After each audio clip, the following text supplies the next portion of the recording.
तो कहते हैं ना कि अगर किसी को सजा देनी हो तो उसका हुक्का पानी बंद कर दिया जाए। ऐसा ही भारत कर रहा है। भारत ने पाकिस्तान को एक और तगड़ा झटका दिया है।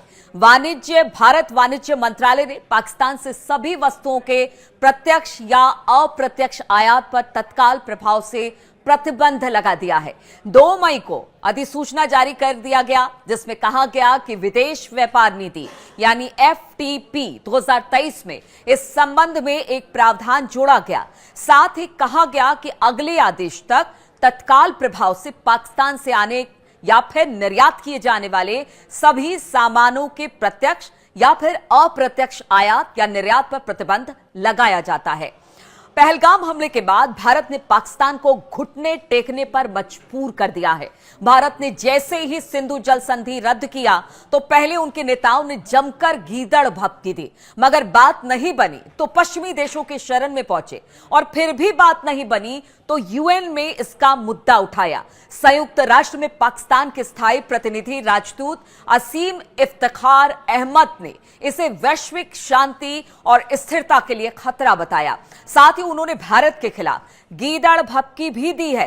पहलगाम हमले के बाद पाकिस्तान को हर तरफ से घेरने की तैयारी चल रही है। न केवल अटैक से बल्कि कूटनीति से भी पाकिस्तान का हुक्का पानी बंद करने की तैयारी चल रही है। और इसी क्रम में विदेश मंत्री S जयशंकर ने शुक्रवार को यूरोपीय संघ के अपने समकक्ष काजा कल्लस से बात की। उन्होंने पहलगाम पाकिस्तानी आतंकवादियों के हिंदू के खिलाफ बर्बरता की जानकारी दी। यूरोपीय संघ ने नई दिल्ली और इस्लामाबाद से संयम दिखाने की बात कही। साथ ही पाकिस्तान के खिलाफ भारत के संभावित जवाबी कार्रवाई के बारे में अटकलों के बीच तनाव को कम करने की बातचीत का रास्ता अपनाने पर जोर दिया।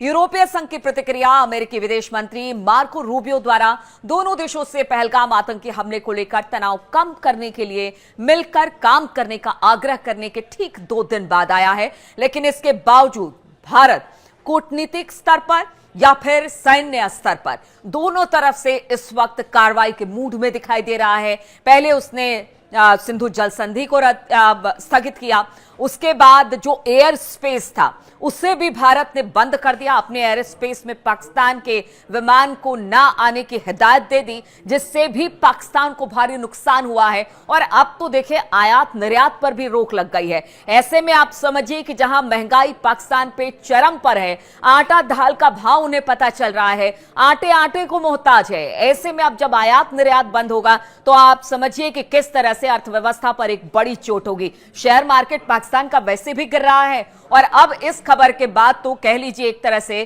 कि पाकिस्तान में महंगाई और महंगाई ही दिखाई देगी। तौबा तौबा करते पाकिस्तानी दिखाई देंगे।